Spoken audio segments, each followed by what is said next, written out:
It feels weird to say anything good about the year 2020, as most of it was the equivalent of dropping a slice of bread on the floor butter side down and then slipping on the bread and breaking your neck and knob. However, even with all the horrors going on in the world, which I'm sure I don't need to go over, WWE was on hand to provide some great wrestling. It wasn't all good, this was the year with Eye for an Eye, lest we forget, but there were some bangers to be found. I'm Adam Pachisi from Cultaholic Wrestling, and these are the 10 best WWE matches of 2020. Join us! Number 10, The Undertaker vs AJ Styles at WrestleMania 36 Night 1.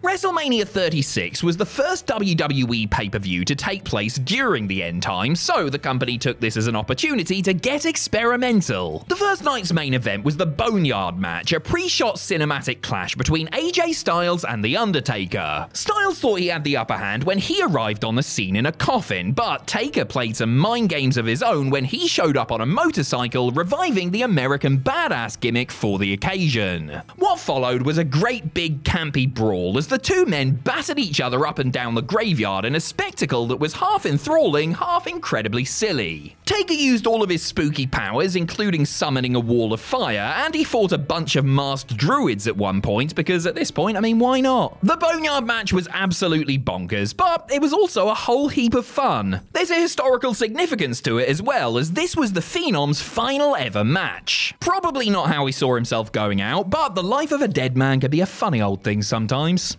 Number 9, Roman Reigns vs Kevin Owens at TLC.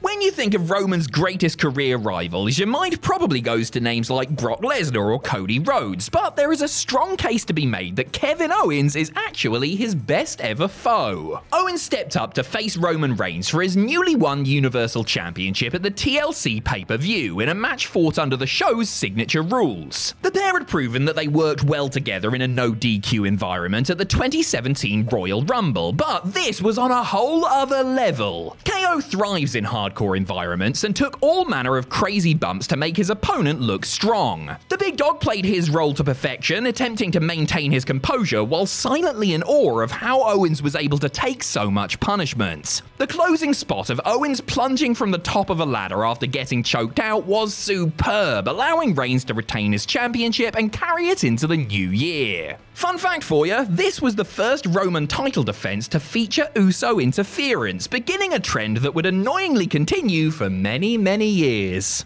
Number 8, AJ Styles vs Daniel Bryan on SmackDown.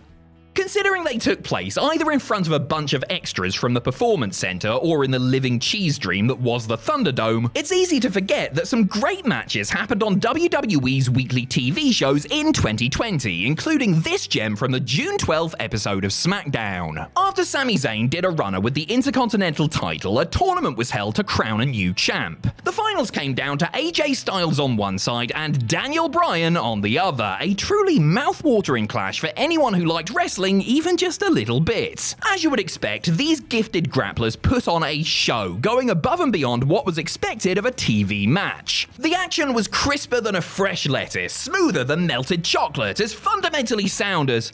Alright, I've run out of food-based similes, but you get the picture. Bryan eventually fell to a phenomenal forearm, giving Styles the IC title for the first time in his career. Things would get a little complicated regarding the belt, especially when Zayn reappeared, which we can actually talk about right now. Number 7, Jeff Hardy vs Sami Zayn vs AJ Styles at Clash of Champions.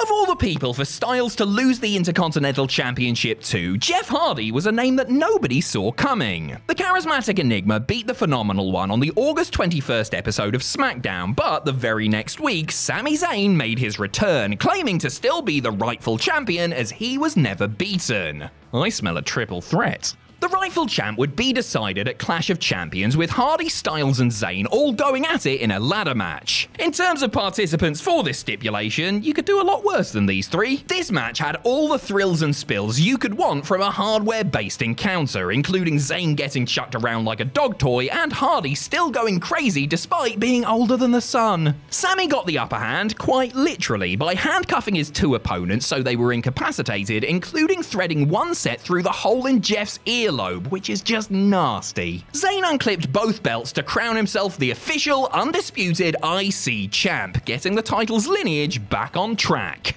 Number 6, Bayley vs Sasha Banks at Hell in a Cell. The pandemic may have been a dark time for most people, but a shining light for wrestling fans came in the form of Sasha Banks and Bayley, aka the Golden Role Models. These best buds did some of their best work behind closed doors, acting like arrogant douchebags whenever they were together, but being way too funny and witty to actually hate. At one point, this unit held the Raw and SmackDown Women's Championships and the Women's Tag Belts, effectively making them a two-woman power trip. However, come Hell in a Cell, Banks had lost both of her titles and been turned on by her friend, setting up this highly charged encounter over the blue belt. Bayley and Banks had made magic together in NXT, but had yet to have their proper main roster classic. This match changed that, as they put on a stunning cell match that was as physically brutal as it was emotionally fraught. The boss would finally get one over on her ex-bestie by winning the match and the championship with a nasty-looking chair-assisted Banks statement. Many of you might prefer Brooklyn, sure, but this was still pretty damn good. Number 5, Volta vs Elia Dragonov on NXT UK. We weren't going to include any NXT matches on this list as it still felt separate in 2020, but since this one had everybody talking at the time, it simply had to make the cut. Before he was a dominant Intercontinental Champion named Gunther, the Austrian Man Mountain was a dominant NXT UK Champion named Volta. On the October 29th, 2020 edition of the Brand's Weekly Show, he put the belt on the line against a man he knew very well indeed, Elia Dragonov. In front of 0 fans, which I think is close to what NXT UK used to draw even before the pandemic. Alright, calm down. These darlings of the European independent scene momentarily forgot that wrestling was fake. Honestly, it looked like they were legitimately trying to hospitalize one another. Walter and Elia held nothing back, smacking 10 bells out of each other before picking up those bells and using them as weapons. Legitimately one of the scariest matches in recent times. It is truly a sight to behold. Time to run it back, Papa H.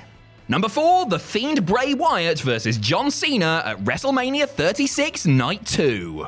Of the two cinematic matches at WrestleMania 36, the Boneyard match was for people who liked their wrestling big and loud, whilst the Firefly Funhouse match was for those who wanted their wrestling to be intimate and psychological. Look at me, I'm so clever. We were originally going to get John Cena taking on Bray Wyatt in a straight-up rematch of their clash at Mania 30, but once the dreaded Rona set in, plans changed significantly. Cena instead faced his old foe in a video essay come to life, a cerebral takedown of all of Big Match John's perceived flaws as a character. It gave us some truly iconic moments, like Cena in an NWO shirt, Bray returning to his old cult leader gimmick, and of course, the debut of Johnny Largemeat. The only criticism against this match is that it really isn't a match at all. Instead, it's one of the most unique experiments ever conducted in the world of wrestling, and will live on forever as proof that Wyatt's brain was operating on a whole different level. Number 3, the Men's Royal Rumble at Royal Rumble.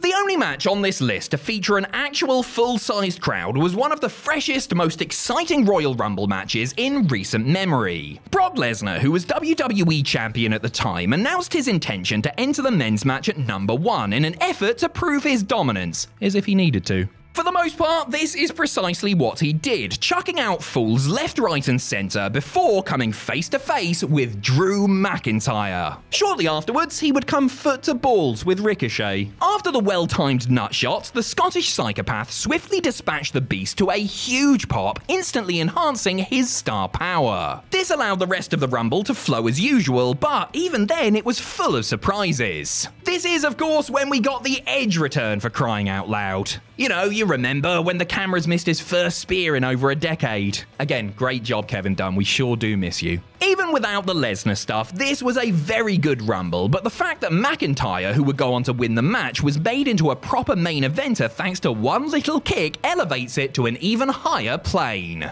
Number 2, Roman Reigns vs Jay Uso at Hell in a Cell.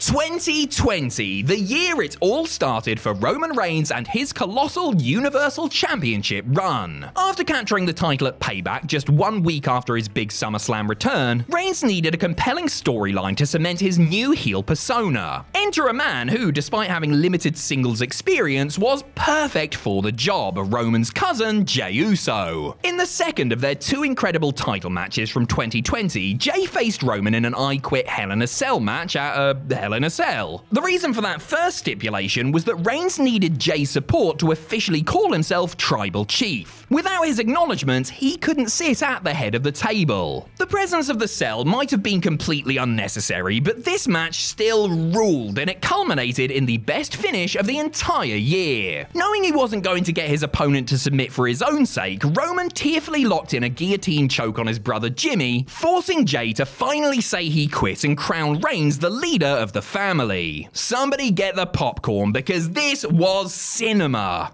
Number 1, Roman Reigns versus Jay Uso at Clash of Champions. 1 month before Reigns and Jay stepped inside the big red cage, they battled over the Universal Championship in a singles match at Clash of Champions. However, this was no ordinary singles match. I mean, it was in terms of the actual rules, but not the story. This was the first time we got to see fully fledged heel Reigns in action. The constant demeaning of his opponent, the slow, methodical attacks, the mean looks on his face, these tropes maybe seem played out now, but considering Roman had been a happy-go-lucky babyface earlier this year, this was revolutionary. It also completely changed the way people saw Jay. Now, he wasn't just one half of an interchangeable tag team, he was his own man, determined to bring his cousin round from the dark side by beating him. After a low blow kick out combo, which Jay would reference 3 years later at Money in the Bank, Reigns won via the guillotine, setting in motion all of the highs and lows that would follow with the Bloodline saga. Sure, the Cell match might have had a more dramatic ending, but as an overall package, this one takes the cake.